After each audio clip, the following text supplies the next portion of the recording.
Hey y'all, welcome back to Trendy DIY 29. I'm back with another video. This is the second installment of Grow Your Own Sustainable Garden. And I'm going to get back on with another topic. Last time we talked about seeds and, little different things. Now I want to talk about sets. And this is something that you can buy when you're growing certain like root vegetables. A lot of times with onions and potatoes, because onions they do have seeds. They're very very tiny little black seeds, but onions tend to be something that's hard to grow from seed. At least with the research that I've done. So I've decided to take the easy route, the route of most success, and use onion like bulb starters. I guess that's what you would call them. But this is what they look like. And it has 100 onion sets in it, which is a lot. Okay, so you got a lot of chances. It's only $4. They have red barren onions, snowball onions, and Stuttgarter onions. Never heard of any of those types, but they sound delicious. I love onions.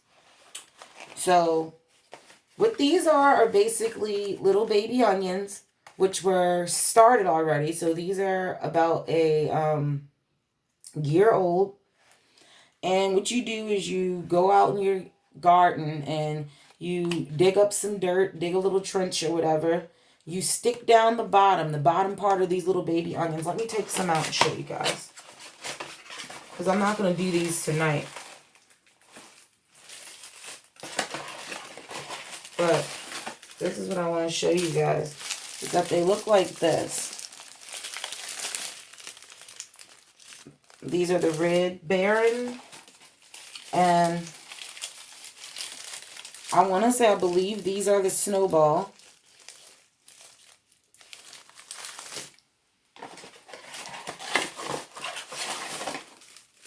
And then these, I believe, are the Stuttgarter.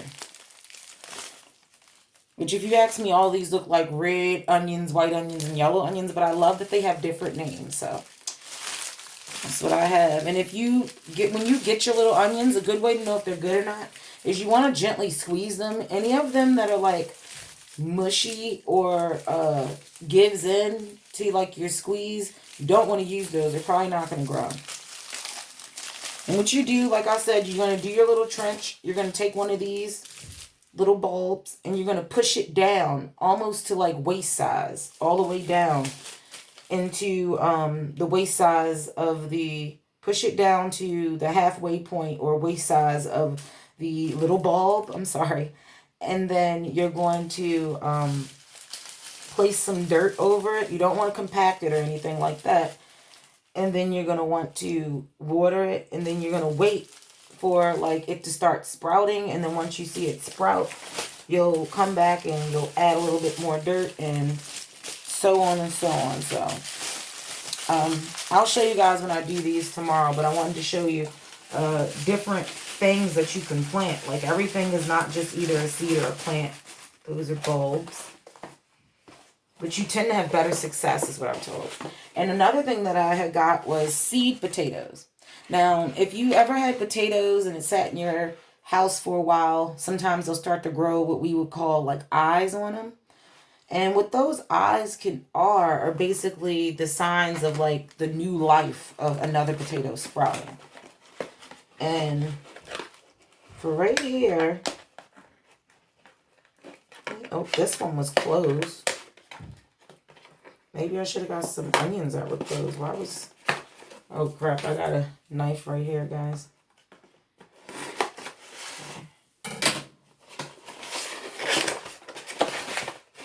And this is what you call seed potatoes.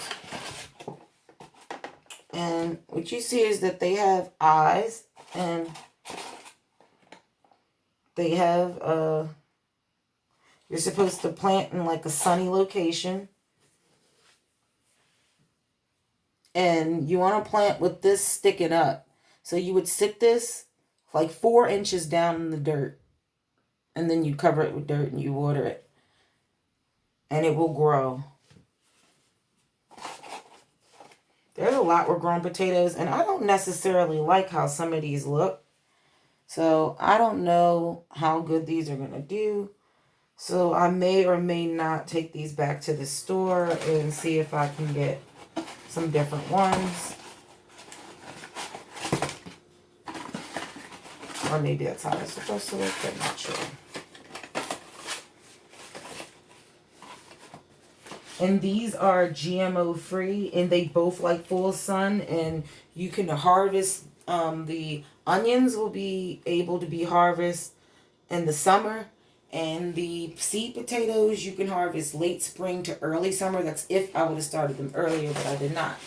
Now I want to show you a few of the plants that I brought, that already have started.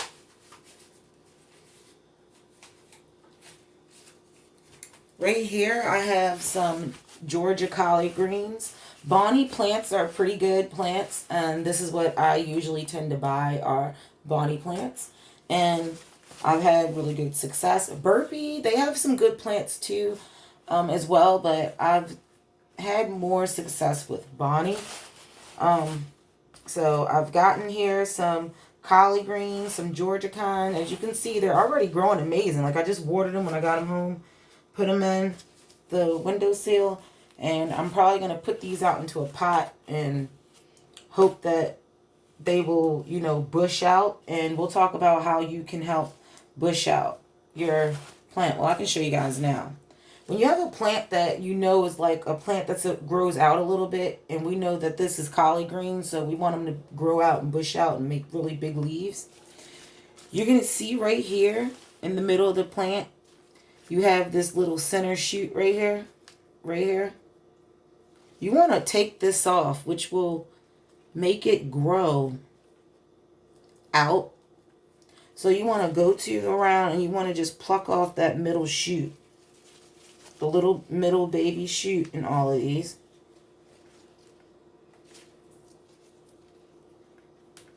Because you don't want it to grow up right now. You want it to get a nice strong base and root system.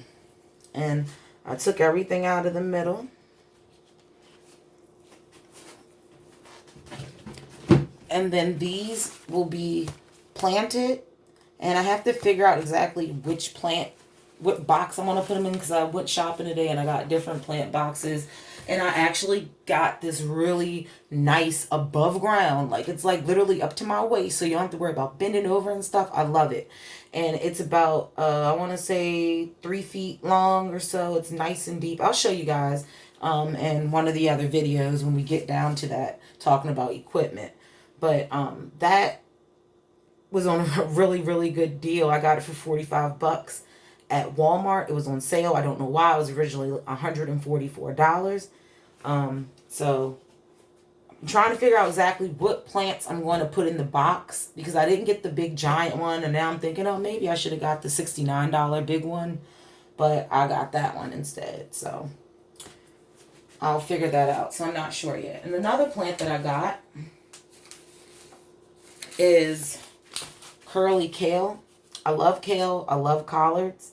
So what I would like to do are to probably plant these by each other, because I'm guessing they're very similar. So these would do pretty good next to each other. Only thing is, I'm going to do the same thing. Pinch the middle out to encourage growth. And when you pinch your plants, I know how people say, oh yeah, you could compost and just throw the leaves in the dirt. You don't want to do that. Because what you do is, if you like throw excess leaves, you want to keep the dirt as clear of leaves as possible. Because when you have leaves throughout your dirt, what it can do is it can cause mold or mildew or something like that to set in, and then you can end up with blossom end rot, which is when your roots on the bottom become rotten and nasty, and then your plants start to die, and usually it's nothing you can do. And this is supposed to get part shade for 3 to 6 hours, so maybe this is why it looks like this. So let me not put this one in the window. This is the first time, like I told you guys, I was growing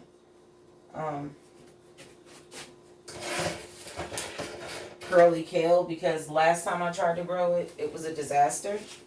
Sorry to keep moving, guys, but my plants are in the window and I don't have enough space up here. And last but not least, I'm growing a patio hybrid tomato. I love these. I've grown these multiple years in a row. I'm going to do the same thing. Pick the middle out because, as we know, tomatoes can get very bushy. This is a dwarf size tomato. I'm going to show you guys. It's called patio for a reason. It does very well in pots. And you get, it's bigger than a cherry tomato that you would see in a store. You get like a nice, like this size, like almost golf ball size, but not quite size tomato.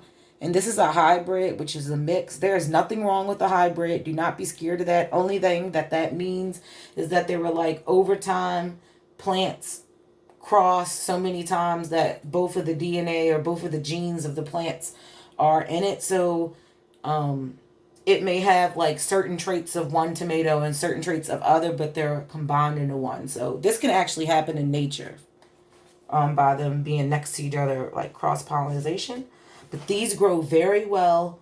The tomatoes grow very plump. They're very, very tender and acidic. They're very acidic and juicy. I love just eating those with a little bit of ranch dressing or just by themselves. And then I have another patio hybrid. They do very well. I usually do 2 of these. I was going to do like 4 because I wanted even more tomatoes. But I got the bigger tomato, as you guys seen. So I'll have some larger ones this year. But I'm doing those from seed. So these are the tomatoes. So if you want, you can just go out and buy like a few of these things. The patio tomato, I highly recommend. The jalapeno, I highly recommend. Like if you're into making salsa or something. And you can even do, like in my one video I showed you guys with planting the chive from the grocery store. You can go that route with the chive. Or you can take like an onion bulb and try to plant a few of them in a pot in your house. Onions can be grown in the house. So you can try doing that, and you can have like a salsa blend. You get what I'm saying? You'll have some tomatoes growing, some jalapeno growing, some onions growing. And yeah, that'd be something to really see. So we're going to go over some things that you're going to need. If you're going to be starting with seed, this is something that I highly recommend. You don't have to use this. You can use solo cups, like the red solo cups. You can use styrofoam cups. You can use cut off cans. You can use cut off yogurt containers. Like any container you have, you can really use, as long as you can put holes in the bottom. So don't use your Tupperware from your house if that's Tupperware that you're going to use again, because you can't, it's not going to be able to be salvaged because you got to drill holes in the bottom. So what I have right here is what we call a Jiffy professional greenhouse. It has 72 little peat pods in here. And they're really flat, but when you add water, they're going to puff up. And this is where we're going to start what we call our seedlings. It has 72. I'm not going to use...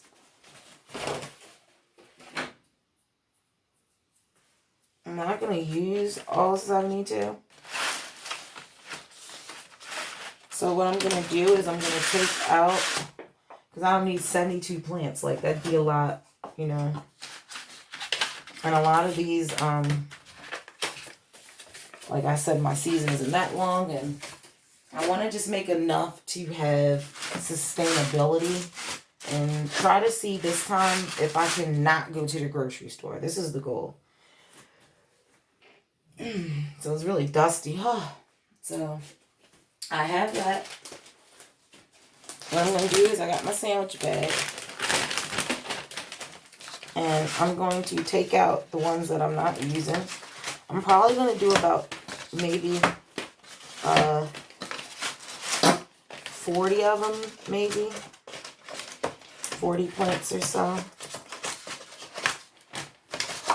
Because certain plants, depending on their size and depending on their root depth, depending on their size and their root depth,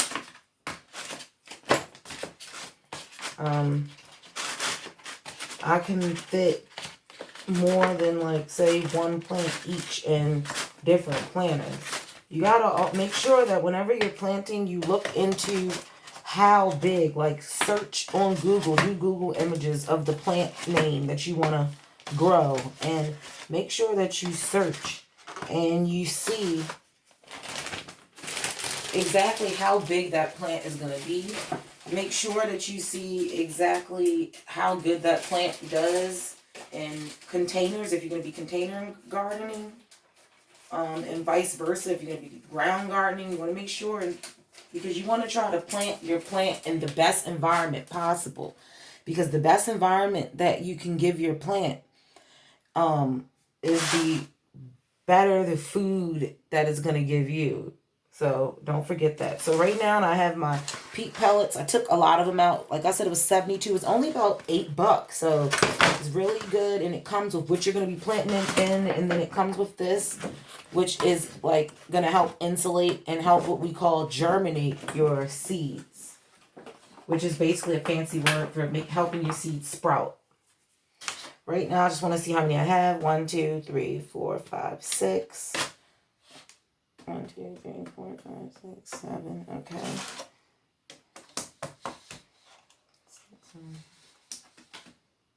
So I have about 36. 36 of these.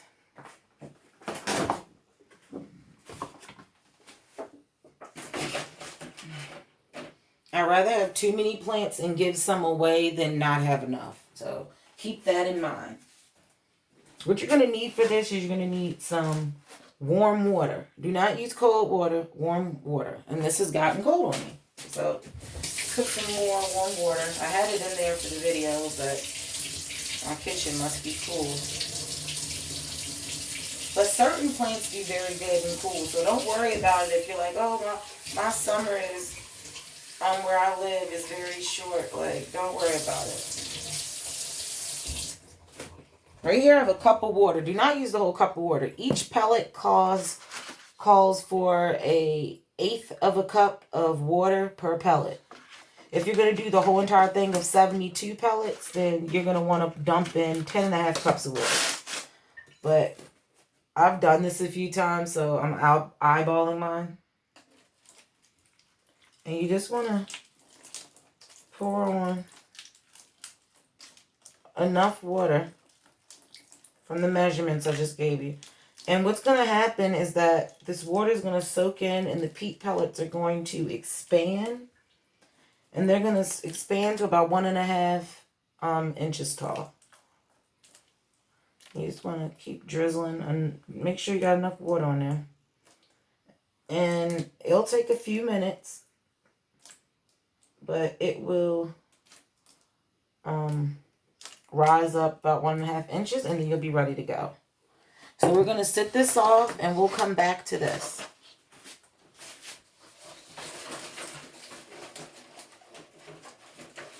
Because you want to give that some time. It's not just going to poof up just immediately. You got to give it time. I'm trying to find somewhere to put it where it can be, you want it to sit even. So that's what we're going to do. That's how you're going to start your plants. And if you have your seeds and what you're ready to plant, get those ready. And I will see you guys back in the third installment. Don't forget to like, share, and subscribe. And check out my website, www.creativejourney29.com. Like, share, and subscribe. And have a good night.